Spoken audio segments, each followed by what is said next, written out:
So mga sangkay, finally ito na po yung hinihintay natin na matagal na pong panahon. Mga sangkay, pag-usapan po natin.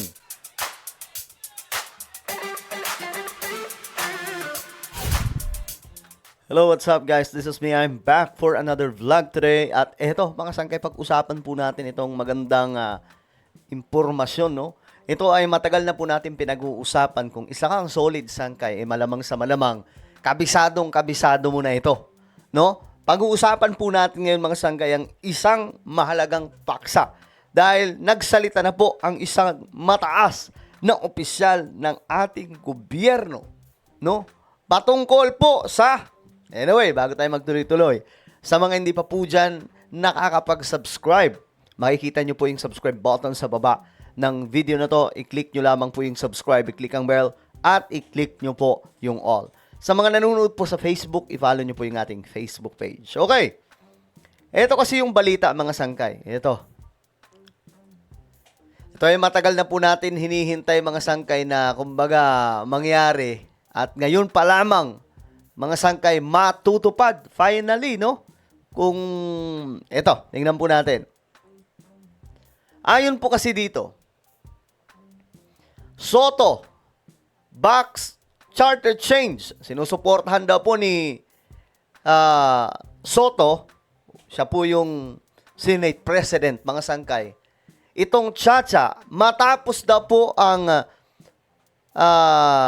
Supreme Court impeachment ruling laban po kay VP Sara. So noon, mga sangkay, tandaan po natin, marami pong kumukontra nito. Alam nyo, para lamang pumalinaw sa inyong lahat, mga sangkay, ano ang nangyayari sa Pilipinas? Bakit mahirap pa rin ang ating bansa? Bakit ang dami-daming korap? Ito po ay dahil sa may maling sistema.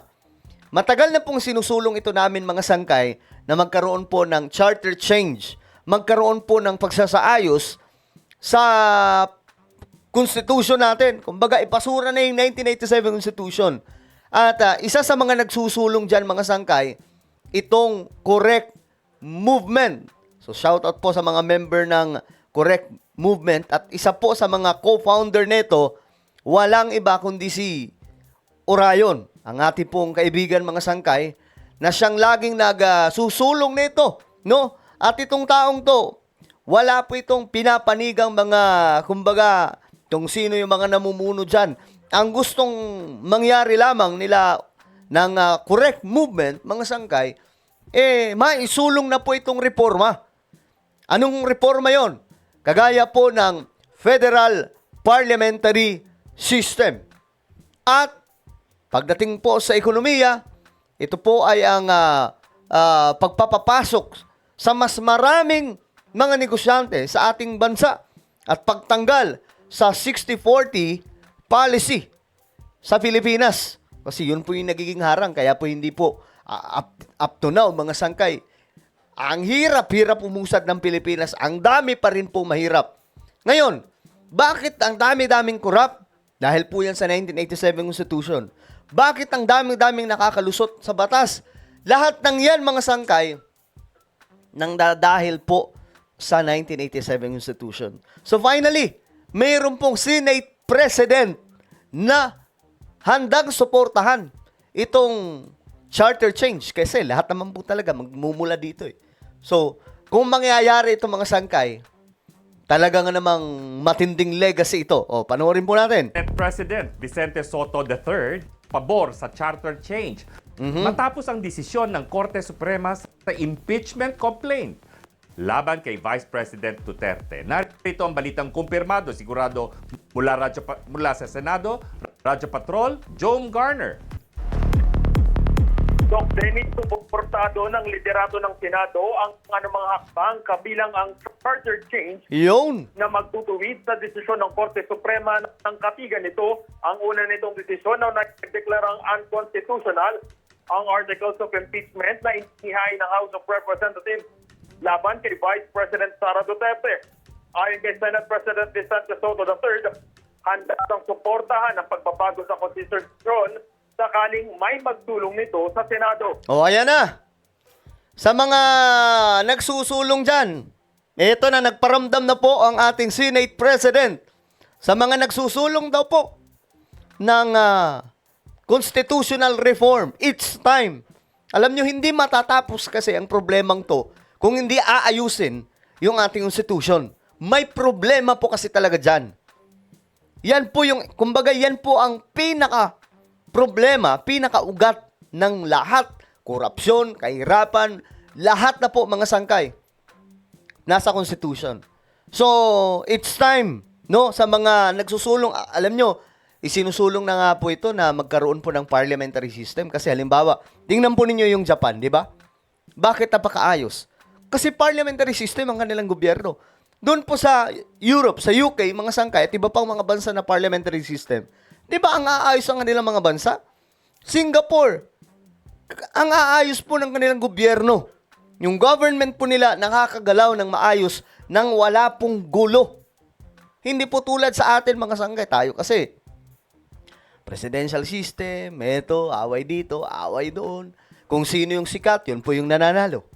Pero pag parliamentary system na po tayo, lahat po ng ma-elect ay hindi bobo. Legit po yun mga sangkay.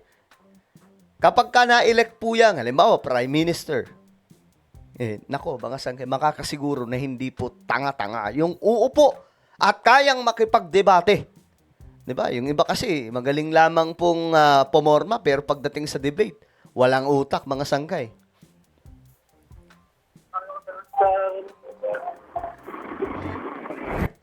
Dati, ayaw ko yan. Ang gusto ko, Katya, character change eh. Pareho spelling, G-A-J. Yun ang gusto ko, character change eh. Natin, yung mga Pilipino. Kaming mga opisyalis, lalo na. Hindi, lahat na. Pero, pagka ganyan, may mag-propose sa Chacha, susuporta na ako ngayon. O, ayan na, susuporta na. Babaliktad na po yung posisyon ni Tito Sen, no? Yung mga nagsusulong dyan, yan na po yung hinihintay natin. Kasi hindi yayaman ang Pilipinas kung ganito pa rin tayo. Hindi magiging maayos ang gobyerno kung ganito pa rin po tayo. Patuloy lamang po, nagrarambola ng mga yan. So it's time para isulong yung federal parliamentary system. Yan po yung kailangan ng ating bansa. Bakit kasama yung federal? Kasi, tingnan nyo po yung natin ngayon mga sangkay, sistema. Lahat nakatutok sa national. Yung budget, halos napupunta lahat dito.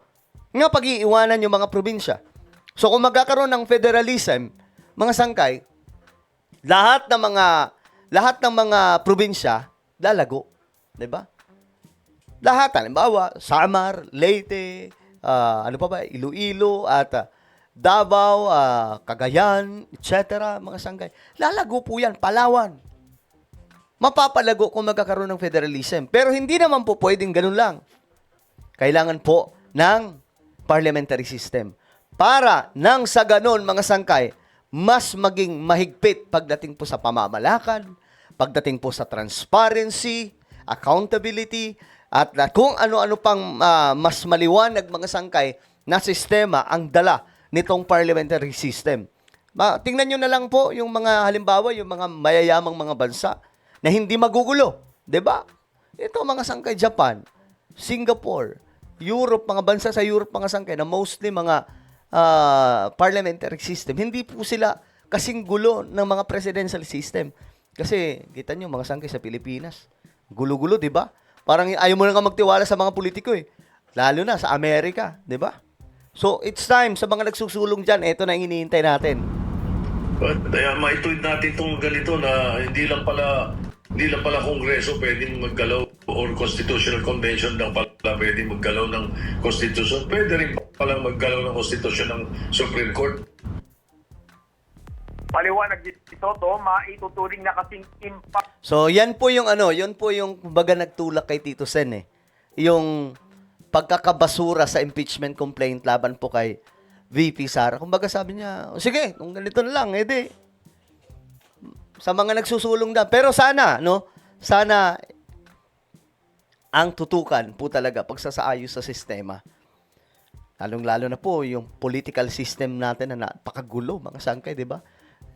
Noon pa mga sangkay, marami po talagang kita nyo ngayon, nag-aaway-aaway mga politiko. Yung Land Cruiser, pinasabugan, mga sangkay, grabe po. So, ganyan po ang kagulo yung sistema natin. So, it's time na para ayusin ito. At sana ang tutok nito, pagsasaayos po talaga sa kung anong maling sistema. Okay? Hindi po sa kung anong mga bagay. So, wala namang problema dyan eh. Kung halimbawa, sino ang presidenteng nakaupo, as long as ang tututukan natin, itong halimbawa, federal parliamentary system, ayos na ayos to, no? May 2 taon pa po si PBBM at siguro naman kakayanin pa ito kung mayroong magsusulong talaga. At least mayroon na pong susuporta si Senate President Tito Soto. Alright, so ano po ang inyong opinion? Comment down below. Mayroon po tayong YouTube channel, Sangke Revelation. Hanapin niyo po ito sa YouTube ngayon din. Kapag nakita niyo na, i-click niyo po yung subscribe, i-click ang bell, at i-click niyo po yung all. Ako na po ay magpapaalam. Mag-ingat pong lahat. God bless everyone.